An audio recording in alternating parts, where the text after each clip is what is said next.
যারা মূর্তির পায়ের কাছে কোরআন রাখে এরা মানুষের চেহারায় জানোয়ার, এরা বিকৃত মানসিকতা, এরা সুস্থ নয়, এরা অসুস্থ। এটা কোনো সভ্য মানুষের কাজ হতে পারে না। নিঃসন্দেহে এরা সমাজের ভিতরে বিভেদ সৃষ্টি করে নিজের ক্ষমতার জোর দেখাতে চায়। তার ধর্ম আপনার কাছে, আমার ধর্ম আমার কাছে।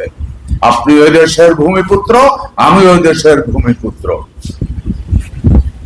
আপনাকে খাটো করার চেষ্টা করবে কেউ, আপনি খাটো হইয়েন না। আমার নানার বাড়ি বারাপাড়া ইউনিয়নে, আমার বাড়িও বারাপাড়া ইউনিয়ন। বারাপাড়া ইউনিয়নের 12পাড়া গ্রামের 60% লোক ছিল হিন্দু সম্প্রদায়ের, 40% লোক ছিল মুসলমান, এবং এই 60% লোক ছিল কুমার সম্প্রদায়ের। ওই গ্রামে আমার নানার বাড়ি, ওই গ্রামে আমার মার জন্ম, ওই গ্রামে আমারও জন্ম। আমি যখন ছোট তখন প্রায় দেখতাম, আগে আপনাদের মনে আছে কিনা যারা গ্রামে বাস করে তারা বলতে পারবেন, গ্রামের মধ্যে কিন্তু কুমার সম্প্রদায় ভাত করে হান্ডি পাতিল ইত্যাদি দিয়ে যেত।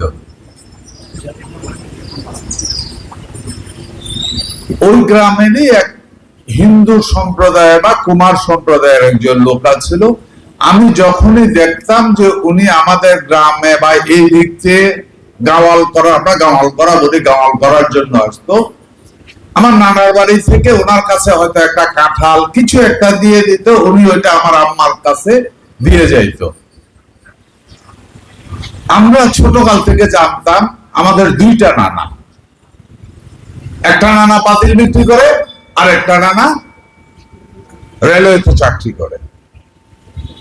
কারণ যখন উনি পাতিল সব বিক্রি করে আসতো তখন আমার আম্মাকে দেখতাম, আমার আম্মার যদি কিছু দেওয়া থাকতো বাপের বাড়িতে, উনি একটা দিত মনে করে না, বাড়ির থেকে কিছু একটা দেবে, অর্ধেক দিত আমার নানাকে আর অর্ধেক দিত ওনাকে।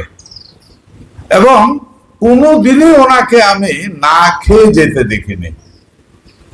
উনি গাওয়াল করে যখন আসতো আমার আম্মা বলতো, টাকা যাওয়ার পথে আমার এখানে খাইয়া যাইবেন এবং আমি কিছু দেব, একটু নিয়ে যাইতে হবে। তো উনি পুরা গাওয়াল করে ইয়াটা রাইকা পুকুরে হাত মুখ দিয়া ভাত খাইতো। আমিও যখন উনি খাইতো মনে করতাম নানা ভাইয়ের সাথে বসলে একটু মজা করিয়া খাওয়া যাবে, কারণ সে আমলে খানাটার একটু প্রবলেম ছিল, একটা ডিম ভাজি অনেক ব্যাপার ছিল। আমার এখন প্রশ্ন, যখন ওইখানে বিশেষ করে দুর্গা পূজা হইতো, আমার আম্মাকে দেখতাম আমাদেরকে নিয়ে, আমি আমার ছোট দুইটা বোনকে নিয়ে নানার বাড়িতে বেড়াইতে যেত।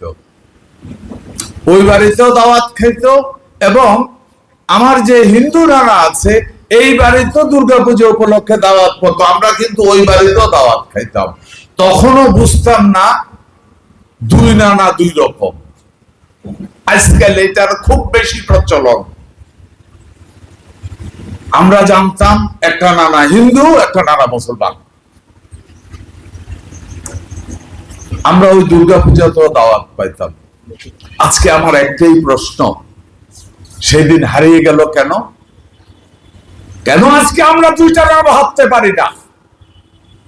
কেন মনে হয় এই নানা তার একটা নানা? এটা একটা রাজনৈতিক উদ্দেশ্য। আপনারা প্রায় দেখেন একটা কথা বলা হয় মাইনরিটি, এই শব্দটাকে আমি ঘৃণা করি, আমি ঘৃণা করি। একটা মাইনরিটি শব্দটা উচ্চারণ করে আপনি কি বুঝতেছেন আপনাকে মানসিক ভাবে দুর্বল করা হচ্ছে? মাইনরিটি কি? আপনি দেশের ভূমিপুত্র, আপনার বাপ দাদা 14 পুরুষ এই দেশে জন্মগ্রহণ করেছে, আমার বাপ দাদা 14 পুরুষ এই দেশে জন্মগ্রহণ করেছে। আপনি দেশের ভূমিপুত্র, আমি এ দেশের ভূমিপুত্র। শুধু রাজনৈতিক কারণে কিছু ওয়ার্ড ব্যবহার করা হচ্ছে।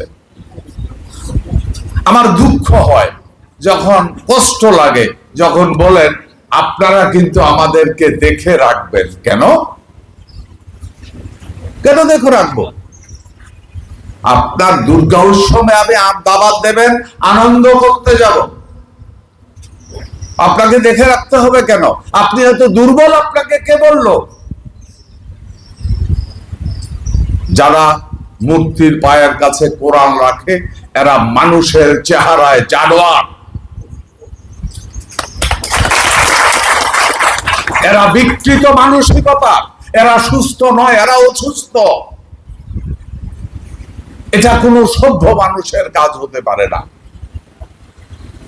নিঃসন্দেহে এরা সমাজের ভিতরে বিভেদ সৃষ্টি করে নিজের ক্ষমতার জোর দেখাতে চায়। এই কুসংস্কার থেকে আমাদেরকে বেরিয়ে আসতে হবে। পৃথিবীর বহু দেশে, আমেরিকা পৃথিবীর সর্বশ্রেষ্ঠ জাতি এই মুহূর্তে, ব্রিটিশরা সর্বশ্রেষ্ঠ জাতি। ওইখানে যদি হিন্দু, মুসলিম, বৌদ্ধ, খ্রিস্টান সবাই একসাথে জীবন যাপন করে পৃথিবীর শ্রেষ্ঠতম জাতি হতে পারে, পৃথিবীর শ্রেষ্ঠতম ধনী দেশ হতে পারে, আমি কেন ভূমিপুত্র হয়ে আমরা একসাথে বসবাস করে আমরা কেন পৃথিবীর শ্রেষ্ঠ জাতি হতে পারবো না? আমি শুধু একটা অনুরোধই করব, আসেন, অনেক হয়েছে, আমরা এই কুসংস্কার থেকে বেরিয়ে আসি। আপনার ধর্ম আপনার কাছে, আমার ধর্ম আমার কাছে। আপনি ওই দেশের ভূমিপুত্র, আমি ওই দেশের ভূমিপুত্র। আপনাকে খাটো করার চেষ্টা করবে কেউ, আপনি খাটো হইয়েন না। আমি কথা দিচ্ছি, আমি ইয়াসিন, হ্যাঁ এমনও সময় গেছে আমি এখানে এসে একটা বক্তব্য দেওয়ার জন্য দাদাকে যদি বলতাম, দাদা আমি ওখানে একটু যাব আপনাদের এইখানে, আপনারও অনেক চিন্তা করতে হতো, ইয়াসিন ভাই আসবো, পরে নিয়ে অনেক জবাব দিতে হয়। এটা খুব দুর্ভাগ্যজনক ছিল। কেন কেন আপনাকে জবাব দিতে হবে? আপনি কি কারোর খান না কারোর পরে? আপনি তো কারোর গোলাম না। আমরা সবাই এদেশের স্বাধীন নাগরিক।